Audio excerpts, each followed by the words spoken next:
नमस्कार। आज मैं फिर आपके सामने अपराध की एक और घटना लेकर आया हूं। आज के अपराध की घटना का प्रदेश है महाराष्ट्र, जहां से आज के अपराध की शुरुआत हुई थी। बहुत पहले की भी बात नहीं है, घटना हालिया है, हाल फिलहाल की है। तारीख थी 3 अगस्त 2023।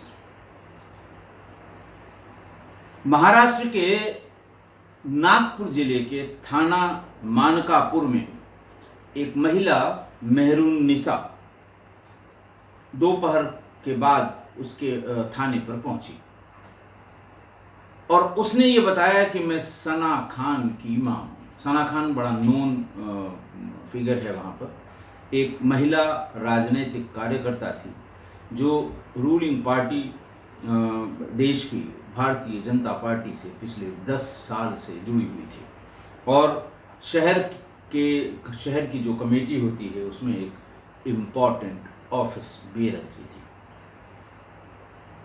थाने वाले चौंके। उन्होंने कहा बताइए।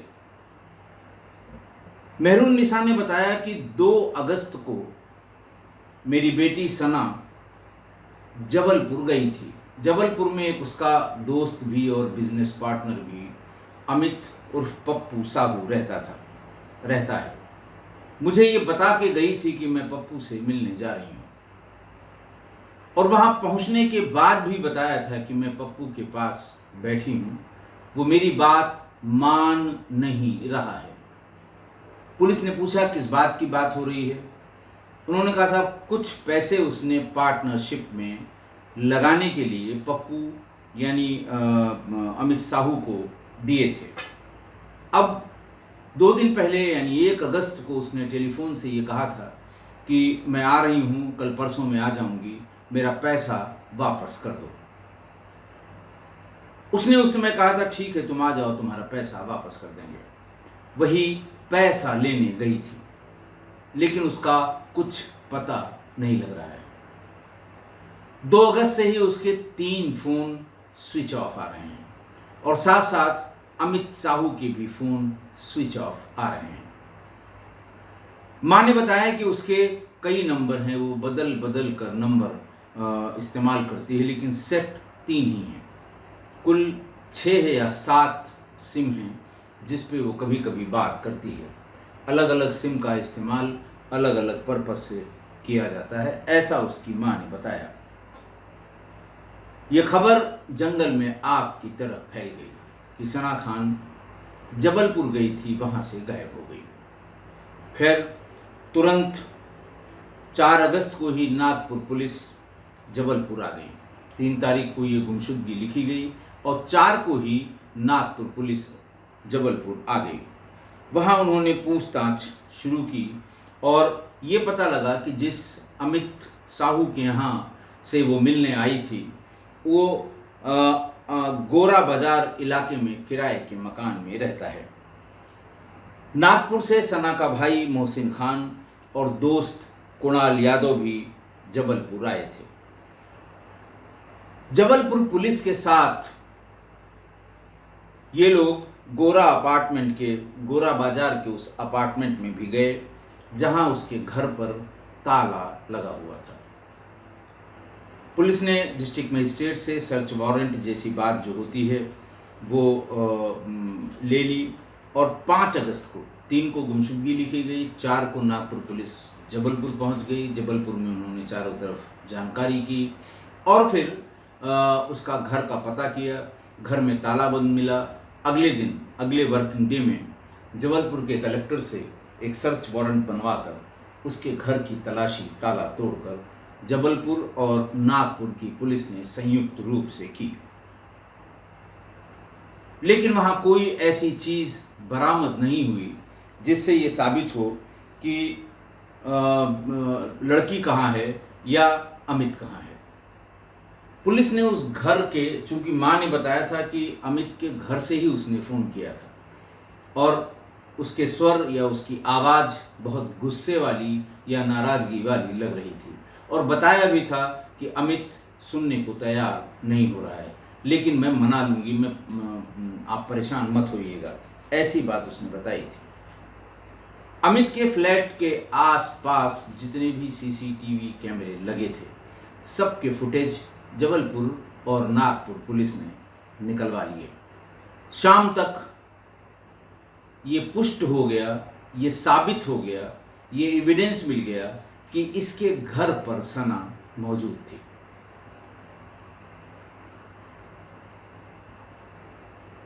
कब वो निकली इसका पता, 2 बार निकली और 2 बार गई, लेकिन फाइनली कब निकली ये पता इसलिए नहीं लग पाया कि उस दिन बारिश बहुत तेज हो रही थी और रात में सीसीटीवी फुटेज नहीं मिल रहे थे, बिल्कुल नहीं मिल रहे थे। अमित का पता था नहीं कहाँ चला गया है। लेकिन एक बात साफ हो गई, क्योंकि माँ ने अपने बयान में बताया था कि मैंने फ़ोन जब मिलाना शुरू किया तो एक ऐसा नंबर अमित का उसके पास था जो सना ने दिया था। उस पर जब फ़ोन किया तो उसने कहा कि नहीं वो आई ही नहीं थी। जब माँ मेहरुन्निसा ने ये कहा कि नहीं वो आपके घर से ही उसने फ़ोन किया था, तो उसने कहा कि आई थी, कुछ नाराज़गी व्यक्त की, कुछ झगड़ा हुआ और उसके बाद चली गई, मुझे पता नहीं कि कहाँ चली गई। तो पहला झूठ जो अमित साहू का पकड़ा गया, जो उसने उसकी माँ से बताया था सना की कि वो आई नहीं थी, वो आई थी और लंबे समय तक रुकी थी। चूँकि शाम को बहुत भीषण बारिश हुई थी उस दिन 2 अगस्त 2023 को जबलपुर में, तो वो सीसीटीवी फुटेज उपलब्ध नहीं थी। पुलिस को बिल्कुल दाल में वो काला नज़र आ गया और ये तय हो गया कि जो कुछ हुआ है वो इसी घर से हुआ है और इस घर में उस दिन अमित साहू भी मौजूद था। अमित साहू की ढूंढवाई शुरू की गई, उसको ढूंढना शुरू किया पुलिस ने और ढूंढते ढूंढते वो उसके सारे मोबाइल फ़ोन सर्विलांस पर लिए गए और फिर उसकी गिरफ्तारी पुलिस ने कर ली। ये गिरफ्तारी हुई उसकी 12 तारीख को और 11 तारीख को यानी शुक्रवार को पुलिस ने गोरा घाट के आसपास मोबाइल की लोकेशन से उसे अरेस्ट कर लिया। उसके अरेस्ट करके जब वो लाया गया, इस बीच उसने अपनी कहानी मन में गढ़ ली थी कि उसे क्या क्या बताना है।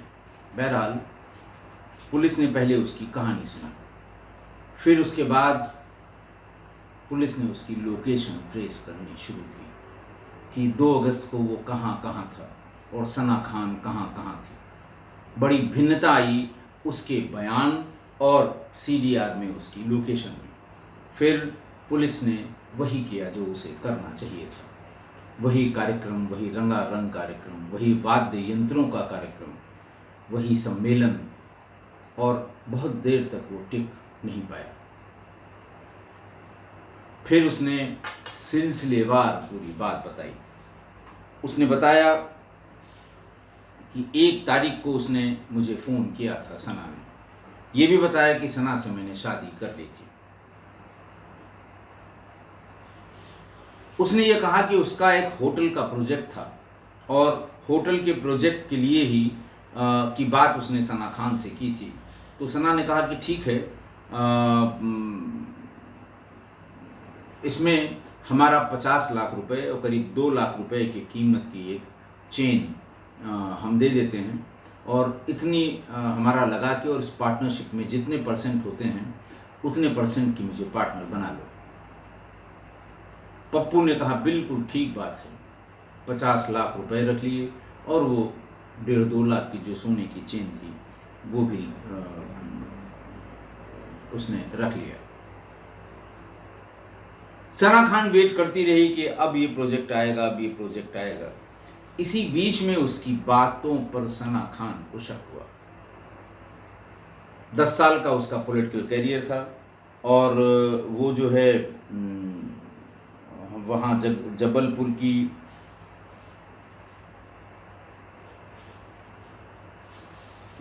जो बीजेपी की महिला यूनिट है उसमें वो ऑफिस बेरर भी थी। लोगों ने, उसके साथ के लोगों ने पता करना शुरू किया अमित साहू के बारे में। उसके जो काउंटर पार्ट थे यहाँ भी पता करना शुरू किया। तो इस बीच में ये पता लगा कि इसने पहले एक महिला कांस्टेबल से शादी की थी। नाम भी पता लग गया, नंबर इनके लोग लेके आए। फिर सना ने उससे बात की। कई राउंड बात करने के बाद पता लगा कि ये बिल्कुल फ्रॉड है, कोई इसका होटल नहीं आएगा, ये शराब के अवैध कारोबार में लिप्त है और इसका एक ढाबा भी है। ढाबे के बारे में तो खैर सना को जानकारी थी, लेकिन ये नहीं पता था कि ये इतना बड़ा फ्रॉड है। जैसे ही उसको ये बात पता लगी सना खान को, उसने 1 अगस्त 2023 को इसे फ़ोन किया और फ़ोन करके कहा कि अब तुम्हारा प्रोजेक्ट नहीं आ पाएगा, हमें हमारा पैसा वापस कर दो। और ये कहा कि मैं आ रही हूँ और इस बीच में तुम पैसा रेडी रखना। पहले उसने बताया कि नहीं, अभी हमारे पास कैश इतना ही है, हमें 2-3 दिन का समय दो, हम जहाँ जहाँ लगाया है मांग के मैं इकट्ठा कर लूँगा, तब तुम आ जाना। 1 तारीख को जब ये बात उससे हो रही थी तो बात ऊंची आवाज़ में हो रही थी। माँ मेहरुन्निसा भी पास में थी। उन्हें लग गया कि पैसे वापस मांगने, देने और न देने पर कुछ झिकझिक इसकी हो रही है वहाँ अमित साहू से।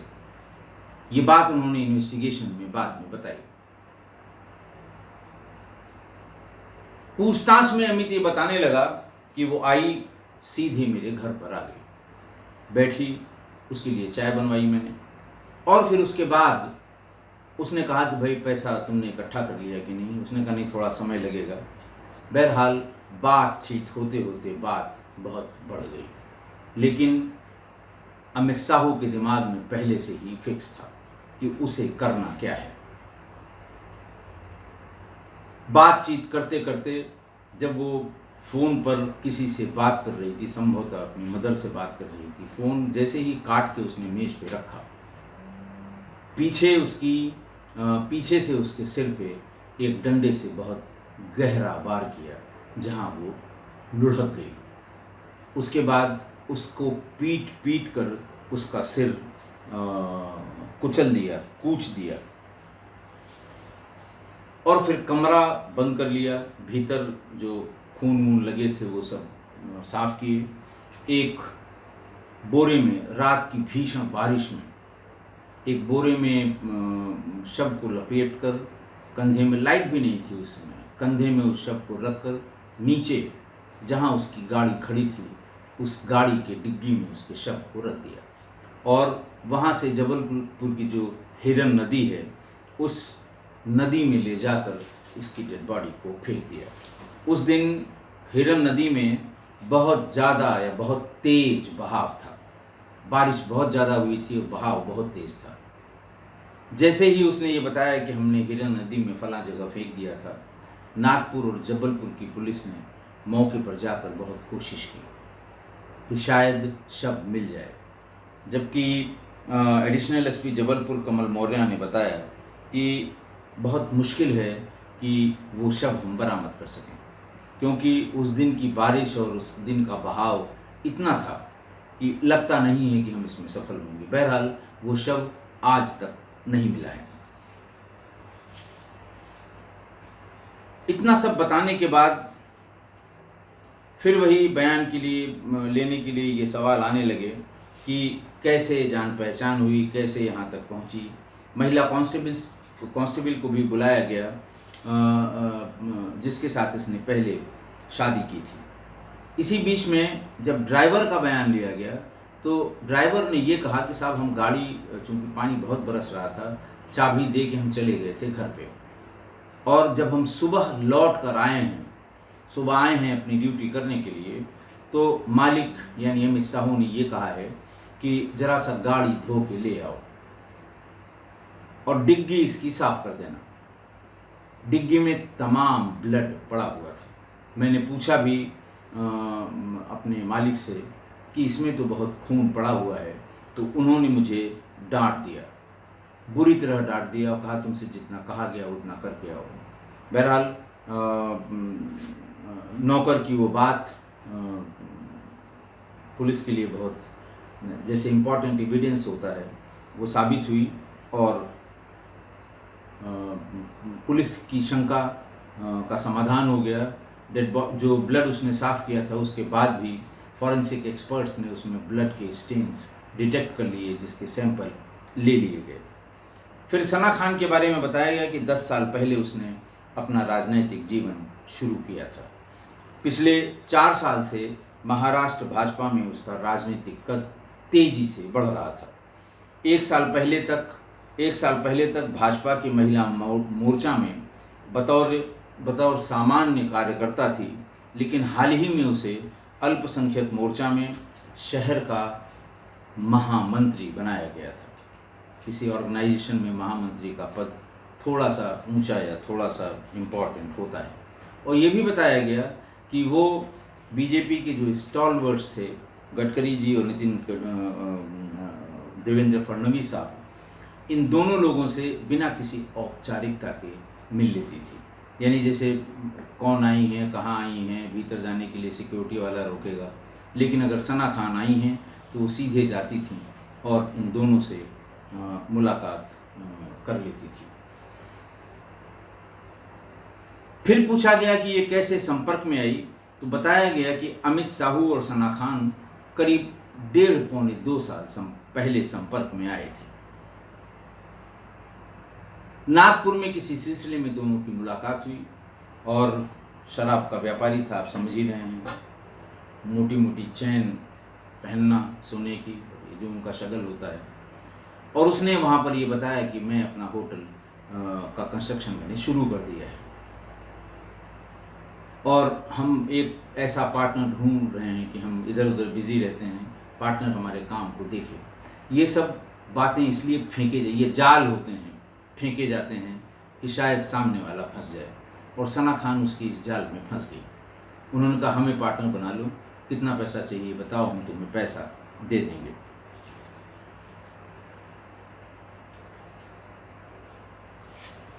फिर वो 50 लाख रुपए और एक चेन उसको दे दी गई। सना के पिता व्यापारी हैं, ये भी हुआ कि 50 लाख रुपए कहाँ से आए, तो सना खान के पिता खुद, उनका अपना कारोबार है, थोक का बिजनेस करते हैं, और माँ मेहरुन्निसा वो कांग्रेस कार्यकर्ता के रूप में सोशल वर्क करती हैं। माँ की एक्टिविटी से प्रभावित होकर ही उसने भारतीय जनता युवा मोर्चा में कार्यकर्ता के रूप में करीब 10 साल पहले अपने पॉलिटिकल कैरियर की शुरुआत की थी। अमित साहू मूल रूप से कटंगी थाना क्षेत्र के झगरा गांव का रहने वाला था। वो एक आदतन अपराधी था। वर्ष 2011 में वो एक हत्या के मामले में आरोपी रहा था और लंबे समय तक जेल में रहने के बाद छूट कर आया था। छूट कर आने के बाद उसने महिला पुलिसकर्मी से शादी कर ली, लेकिन वो उसके अवैध कामों से बहुत परेशान थी और इसकी वजह से उसने धीरे धीरे करके दूरी बना ली। 2021 में लॉकडाउन के समय अमित महाराष्ट्र से महंगी महंगी शराब लाकर बेलखाड़ू स्थित ढाबे से जहाँ उसका ढाबा था वहाँ से बेचा करता था, और अगर कहीं पुलिस ने कहीं पकड़ लिया तो अपनी पत्नी का इस्तेमाल उसको छुड़वाने के लिए या लोगों से बात करने के लिए ये करता था। इसी से परेशान होकर जब वो अलग हो गई तो उसने तमाम इसके बारे में जानकारी करके लाखों लाख रुपए की शराब पुलिस से पकड़वाई थी। ये भी कहा गया कि सना और महिला पुलिसकर्मी की अक्सर आपस में बात हुआ करती थी। दरअसल बातचीत में, इंटरोगेशन में यही पता लगा कि जब इसने लोगों से पता करना शुरू किया कि भाई होटल की शुरुआत नहीं हुई, 50 लाख इसने पहले ले लिया, अब शुरू होगा, एक कच्ची सी बाउंड्री बनवा ली कि बस अब इसी में काम शुरू करने वाले हैं, अभी पंडित जी ने इसका टाइम नहीं बताया है, इस तरह की बेवकूफ़ी की बातें वो बता के उसको पोस्टपोन कर रहा था। तब सना खान को थोड़ी शंका हुई थी और इसी शंका के तहत उसने अमित के बारे में जानकारी इकट्ठा करनी शुरू की और तब इसकी महिला पुलिसकर्मी से उससे कांटेक्ट हुआ, मिली भी उससे, और इसके बारे में सारी इनसाइडर जानकारी उसी महिला पुलिसकर्मी ने दी। तब उसको ये यकीन हो गया कि ये बेवकूफ़ बना रहा है, इसने ये पूरा पैसा हमारा खा जाएगा, और तभी गुस्से में इसने 1 अगस्त को फ़ोन करके पैसा वापस करने की बात कही थी, और 2 अगस्त को पैसा लेने के लिए इसके घर जा धमकी थी। उसने कभी सोचा भी नहीं होगा, क्योंकि लंबी राजनीतिक पहुंच वाली और लंबी राजनीतिक ओहदे वाली महिला थी कि मेरा कोई क्या कर लेगा, हम जाएंगे और पैसा लेकर चले आएंगे। बहरहाल पुलिस ने अमित उर्फ पप्पू साहू को गिरफ्तार करके जेल भेज दिया 12 अगस्त 2023। आज की घटना देखिए, मृतक सना और अमित की कहानी जो हुई, जो मैंने आपको बताई, ये कोई नई नहीं है। अब तो इस तरह की कहानी बहुत आम हो गई है। और मैंने आपको शराब व्यापारियों के बारे में बताया था कि शराब के अवैध धंधे में लिप्त लोग किस हद तक जा सकते हैं। सबके अलग अलग शौक हैं। जैसा मैंने पहले की स्टोरी में बताया था कि किस तरह से अपने नज़दीकी दोस्त को, जिसकी माँ चूरमा बना बना के खिलाती थी, उसको लबे चौराहे संचौर में जो 4 रास्ता होता है वहाँ पर गोलियों से भून दिया था। और किसने भूना था? जेल में बैठा उसका मित्र, घोर मित्र, घनघोर मित्र, उसने मरवा दिया। उस पर शंका तक नहीं गई लोगों की कि इसने ये किया होगा। लेकिन शराब का व्यापार ही कुछ ऐसा है। तो ऐसे अपराधी जो ज़्यादा पैसा कमाने के लिए अवैध काम शुरू करते हैं, तस्करी करेंगे, शराब की तस्करी करेंगे, तमाम चीज़ों को उल्टे पुल्टे, सोने चांदी की तस्करी करना शुरू करते हैं, दूसरी जगह से कम दाम में लाके दूसरी जगह ज़्यादा। तो तमाम जो शॉर्टकट में पैसा बनाने की कोशिश करते हैं वो तस्करी या अवैध धंधे, गांजा बेचना शुरू किया। NDPS के जितने और हीरोइन और ये जितने अफीम के, ओपीएम के डेरिवेटिव्स हैं, वो सब बेचने शुरू किए पैसों के लिए। और जब इनको पैसा मिल जाता है तो फिर ये इसी तरह महिलाओं पर चक्कर डालना शुरू करते हैं। मतलब आप ये समझिए कि ये प्यार मोहब्बत के खुदरा व्यापारी हो जाते हैं। जो मिल गया, जिसको देख लिया, उसी से इस सिलसिले में वो खरीद फरोख्त का काम शुरू कर देते हैं। मैंने बहुत पहले भी बताया, अभी हाल में भी बताया कि ये शराब के अवैध कारोबार या व्यापार करने वाले एक तो बड़े स्पेसिफिक इनका पहनावा, स्पेसिफिक इनका चाल चलन, स्पेसिफिक इनकी लाइफ स्टाइल बिल्कुल स्पेसिफिक होती है। काले रंग की गाड़ी, आप भी अपने यहाँ शराब के व्यापारियों को, आसपास बड़े व्यापारियों को निगाह डालिएगा, गाड़ी काले रंग की, काली फिल्म शीशों पर लगी हुई, 5 बार चालान हो चाहे 10 बार चालान हो, ट्रैफिक पुलिस हर बार वो काली फिल्म उतार दे लेकिन फिर लगा लेंगे, क्योंकि काली फिल्म के भीतर ही ये रहना रुकना पसंद करते हैं। काफिला भी रखेंगे अगर तो काली गाड़ियों का। ज़्यादातर ये काला कुर्ता, काली शर्ट या काला सफारी सूट पहनते हैं। मोटी मोटी सोने की चेन, अलग अलग साइज़ की, कुछ छोटी, उससे बड़ी, फिर उससे बड़ी, ताकि पूरा गर्दन से नीचे तक, और शर्ट खोले रहेंगे तभी दिखाई पड़ेगी। मोटी मोटी सोने की चेन, और हाथ में वो जो आता है आजकल प्लेट वाला सोने का, सोने की जो जंजीर टाइप की होती है, हाथ में पहनेंगे, खनकती रहती है वो, कंगन जैसी नहीं, वो ब्रेसलेट कहते हैं शायद, तो वो रहती है। और एक रुद्राक्ष की माला या एक स्फटिक की माला, ये भी सोने की चेन के साथ वो भी आपको नज़र आ जाएगी, गर्दन पे नज़र आएगी वो, नीचे तो उसके ऊपर सोने का आभूषण लदा होगा। लेकिन ऐसे ये लोग जूता सफ़ेद पहनते हैं, सफ़ेद जूता। ताकि उस पर अगर कहीं मिट्टी भी लगे तो दिखाई पड़े, यानी देखने वाला देखे कि साहब ये मिट्टी में तो चलते ही नहीं है, ज़मीन पे चलते ही नहीं है, बिल्कुल सफ़ेद लकालक सफ़ेद जूता। अगर कोई किसी तरह से महिला नज़दीक आ गई या ऐसे लोग महिला के नज़दीक आ गए तो पहला काम करते हैं, महंगे से महंगा मोबाइल गिफ्ट कर देते हैं। जिसके ऊपर कभी बीती होगी, कोई अगर ऐसा किस्सा कोई परिवार में हमारा सुधी श्रोता के जानने वाला है, तो सबसे पहले महंगा फ़ोन गिफ्ट किया जाता है। जितना मैंने अपराध के सिलसिले में लोगों से बातचीत की है, और गिफ्ट ही नहीं करते, साथ में एक एक्टिवेटेड सिम भी देते हैं, और फिर 2-4 दिन बाद उसी फ़ोन से कॉल या वीडियो कॉल करने की जिद शुरू हो जाती है। और अगर इसी प्रोसेस में दूसरा कोई मिल गई तो पहली फुर्सत में उसको भी एक फ़ोन, आईफोन की डिमांड हुई तो आईफोन नहीं, महंगे से महंगा फ़ोन, फोल्डिंग वाला फ़ोन, लंबा वाला फ़ोन, भांति भांति के महंगे फ़ोन हैं, वो फ़ोन गिफ्ट कर दिया जाता है। और प्यार का पूरा नाटक होगा, निगाहें कहीं और होंगी, और ऐसे लोग बहुत जल्दी अपने औकात पर भी आ जाते हैं। अमित ने बहुत चालाकी से ऐसा किया।